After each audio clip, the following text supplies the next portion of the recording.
जैसा कि अभी बताया गया कि इलेक्शन 13 अप्रैल को होगा, पर अभी से हमने पूरी लॉ एंड ऑर्डर को मेंटेन करने के लिए व्यवस्था कर ली है। सफिशिएंट फोर्स ऑलरेडी डिस्ट्रिक्ट को प्रोवाइड कर दी गई है। साथ ही साथ जो विभिन्न हमारे बूथ्स हैं, ऑलमोस्ट 1257 के करीब बूथ हैं, टोटल पोलिंग बूथ होंगे, वहाँ पर उनका कैटेगराइजेशन किया गया है। और उस कैटेगराइजेशन में 3 कैटेगरी हैं। एक तो है polling stations with high criticality index, इसको ए कैटेगरी हम कह सकते हैं। दूसरा है polling stations with security threat perception, इसको बी कैटेगरी कह सकते हैं। और तीसरा है नॉर्मल, सी कैटेगरी। तो इन 3 कैटेगरीज में हमने ऑलरेडी टेंटेटिवली हमने पोलिंग बूथ्स को डिवाइड किया है। और अकॉर्डिंगली हाई क्रिटिकलिटी इंडेक्स वाले पर सबसे ज़्यादा फोर्स डिप्लॉय होगी, और बी कैटेगरी जो है सिक्योरिटी थ्रेट परसेप्शन वाले जो पोलिंग स्टेशंस हैं उस पर उससे थोड़ा कम, और नॉर्मल में उससे थोड़ा कम। साथ ही साथ हमारी मोबाइल पेट्रोलिंग रहेगी, सेक्टर ऑफिसर्स रहेंगे, police sector officers, civil sector officers रहेंगे, जो कि अपने अपने सेक्टर में रेगुलरली मूवमेंट करेंगे। In addition to this area domination के लिए फोर्स डिप्लॉयड होगी, सो दैट सभी जो मतदाता हैं वो बगैर किसी फियर के अपने मतदान का उपयोग कर सकें। साथ ही साथ इस पीरियड में कल से लेकर 13 तक के लिए जितने भी कैंडिडेट्स हैं रहेंगे, उनको भी हम पर्सनल सिक्योरिटी भी प्रोवाइड करेंगे।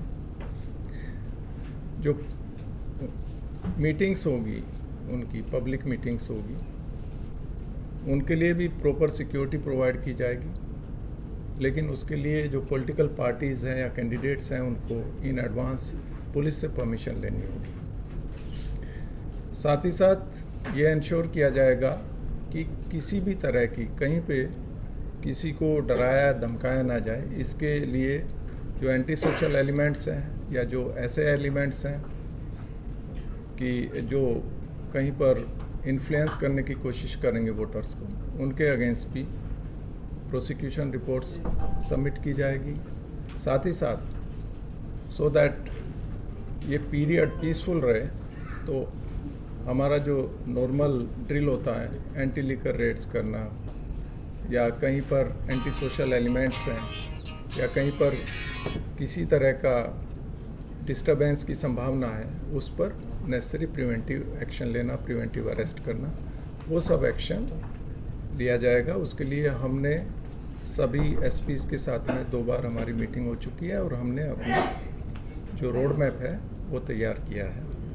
और वो सभी डिस्ट्रिक्ट पुलिस चीफ वो इस कार्य में अभी से लगे हुए हैं। तो ये सब डिप्लॉयमेंट के बाद में मुझे पूर्ण विश्वास है कि ये पूरी प्रोसेस कंप्लीटली पीसफुली संपन्न होगी। टीटीआईडीसी का जो इलेक्शन होने वाला है उसका शेड्यूल अनाउंस करेंगे। आप सभी को मालूम है कि जो अभी टीटीआईडीसी का टेन्योर है वो है 18 अप्रैल। उसी के हिसाब से हमें इलेक्शन का शेड्यूल हमने तय किया है। तो इसका शेड्यूल इस प्रकार से है कि कल इसका नोटिफिकेशन रिटर्निंग ऑफिसर कल करेंगे 18 मार्च। ये पेज नंबर 4 में है जो आपको प्रेस नोट दिया गया है। उसमें the last date of nomination 25 March को है। 25 तारीख तक नॉमिनेशन फाइल कर सकते हैं। स्क्रूटनी जो है 26 मार्च को है, 26 March. Last day of withdrawal of nomination is 28 March. 28 March तक विड्रॉयल हो सकता है।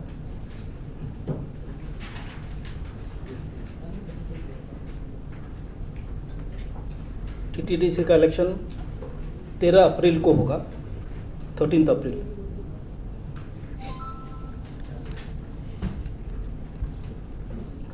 अगर रीपोल की ज़रूरत हुई तो 16 अप्रैल को होगा, काउंटिंग 17 अप्रैल को होगा और 18 तारीख तक हम इलेक्शन की प्रक्रिया पूरी कर लेंगे।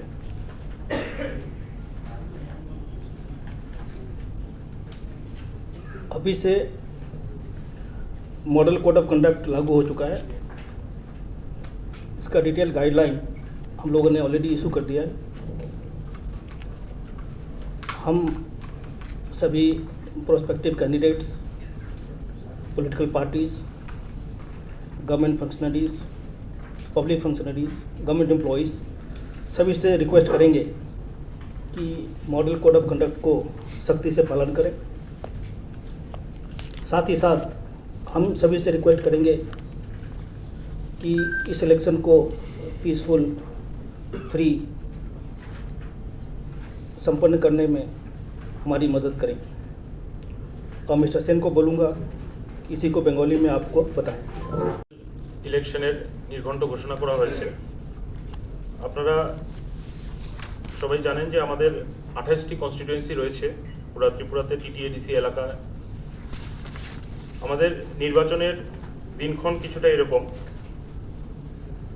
কালকে যারা রিটার্নিং অফিসার আছেন, এডিশনাল এসডিএম অর এসডিএমস, ওনারা নোটিফিকেশন জারি করবেন। নমিনেশন ফাইলিংয়ের লাস্ট ডেট থাকবে 25শে মার্চ 2026। স্ক্রুটিনির জন্য রাখা হয়েছে 26শে মার্চ 2026। উইথড্রয়াল অফ ক্যান্ডিডেচার্স, যদি কেউ নিজের ক্যান্ডিডেচার উইথড্র করতে চান তার জন্য সময়সীমা বেঁধে দেওয়া হয়েছে 28শে মার্চ 2026 পর্যন্ত। পোল, ডেট অফ পোল, যেদিন ভোট হবে সেই দিনের তারিখটা হচ্ছে 13ই এপ্রিল 2026। যদি রিপোল করার দরকার পড়ে তাহলে সেই ব্যাপারের জন্য রাখা হয়েছে 16ই April 2026। Counting of votes, vote গণনা হবে 17ই এপ্রিল 2026। কাউন্টিংয়ের সময় সকাল 8 ঘটিকা হইতে এবং পুরা নির্বাচন প্রক্রিয়াটা 18ই এপ্রিল 2026-এর মধ্যে সম্পন্ন করা হবে। আমাদের মাননীয় ইলেকশন কমিশনার স্যারের এই ঘোষণার সাথে সাথে MCC model code of conduct লাগু হয়ে যাবে এবং আমাদের কমিশনের পক্ষ থেকে সবাইকে আহ্বান জানানো হচ্ছে যে সব রাজনৈতিক দল যাতে এই নির্বাচনটা করতে কমিশনকে সহযোগিতা করে, শান্তিপূর্ণ সুষ্ঠুভাবে যাতে সবাই নিজের গণতান্ত্রিক অধিকারটা প্রয়োগ করতে পারে সেই ব্যাপারে যাতে সর্বস্তরের মানুষের কাছে আমাদের আবেদন থাকবে সহযোগিতা করার জন্য। আমাদের পাশাপাশি আমাদের এই নির্বাচনের মধ্যে টোটাল ইলেক্টরসের সংখ্যা যেটা ফাইনাল পাবলিকেশনের মধ্যে উঠে এসেছে 9,62,697। আমাদের সেক্টর ম্যাজিস্ট্রেট এবং পুলিশ সেক্টর অফিসারদেরও নিয়োগ করা হয়েছে এবং বিভিন্ন সময় আমাদের ল অ্যান্ড অর্ডার বা অন্যান্য বিষয় নিয়ে প্রশাসনিক স্তরে মিটিং করা হয়েছে এবং রাজ্য নির্বাচন কমিশন এই ব্যাপারে আমরা প্রাথমিকভাবে সমস্ত রকম প্রস্তুতি আমরা নিয়েছি। कम्प्लीटली इंसर्जेंसी फ्री स्टेट है। अब कहीं पे भी कोई अंडरग्राउंड ग्रुप की मौजूदगी नहीं है स्टेट में। जहाँ तक बॉर्डर एरियाज़ की बात है, हम बीएसएफ के साथ में लगातार टच में हैं और वहाँ पर बीएसएफ भी अपनी पेट्रोलिंग इंटेंसिफाई करेगी। साथ ही साथ हमारे सेकेंड लाइन ऑफ डिफेंस में कैंप्स हैं, करीब 15 कैंप्स हमने भी लगाए हुए हैं बीएसएफ के ठीक पीछे, तो हम उनको फर्दर स्ट्रेंथन करेंगे। तो उसके लिए हमने पर्याप्त कदम लिए हैं, तो उसकी कोई संभावना नहीं है कि cross border, across the border कुछ कहीं से कोई एक्टिविटी होगी और वो हमारे पोल को इन्फ्लुएंस करेगी। इसके लिए हमने संपूर्ण स्टेप्स लिए हैं और जैसा कि मैंने बताया कोई भी किसी भी ग्रुप की प्रेजेंस नहीं है त्रिपुरा में। सीनियर सिटीजन और डिसेबल वोटर के लिए क्या सुविधा है? सिटीजन्स और जो डिसेबल वोटर्स उनके लिए हम हर एक पोलिंग स्टेशन में it has been directed to all the returning officers to ensure the assured minimum facilities जो कि वोटर्स के लिए चाहिए। जैसे कि बारिश के टाइम पे अगर ज़रूरत पड़े तो कहीं पे शेड लगाना, रैंप नहीं है तो रैंप लगाना, that will be ensured by the concern returning officers through the AMF। Manoj ji, village council election Total number of polling stations is 1257, and model code of conduct is only in the ADC area. But from now onwards, if any decision is taken which has got impact on the tribal areas voting, that will require clearance from the election commission. CCTV coverage रहेगा। CCTV cover we have mentioned, यहाँ पे आपको अपने 13 number में देखा होगा, we have said that videographing will be done in the FLC, similarly commissioning of the EVMs, then submission of nomination, scrutiny and withdrawal of nomination, उस समय हम सब जगह इसका वीडियोग्राफी होगा। कोई No, is it CCTV or is videography कोई group से कोई थ्रेट वगैरह है क्या, या और जो कौन बॉर्डर एरिया है और उस बॉर्डर एरिया में फेंसिंग भी कहीं कहीं जगह पे खुला हुआ है, वीक है तो पुलिस कैसे देख रही है? नहीं, देखिएगा आप, जैसे 11 बी में 693 और सी जो कि नॉर्मल होगी उसमें अबाउट 253। ये हमने जो अपना प्रिलिमिनरी असेसमेंट किया है, इसको एक बार फिर से हम इसे रिव्यू करेंगे डिपेंडिंग अपॉन फर्दर कोई डेवलपमेंट होता है तो, बट ये अभी हमने किया है। फोर्स डिप्लॉयमेंट जो होगा वो total around 11,000 total police personal, TSR और CAPF भी डिप्लॉय होंगे। polling stations covered by state police or civil? State police से कवर होगा और TSR से कवर होगा mostly. So if the election commission could give the total number of polling station and the total area in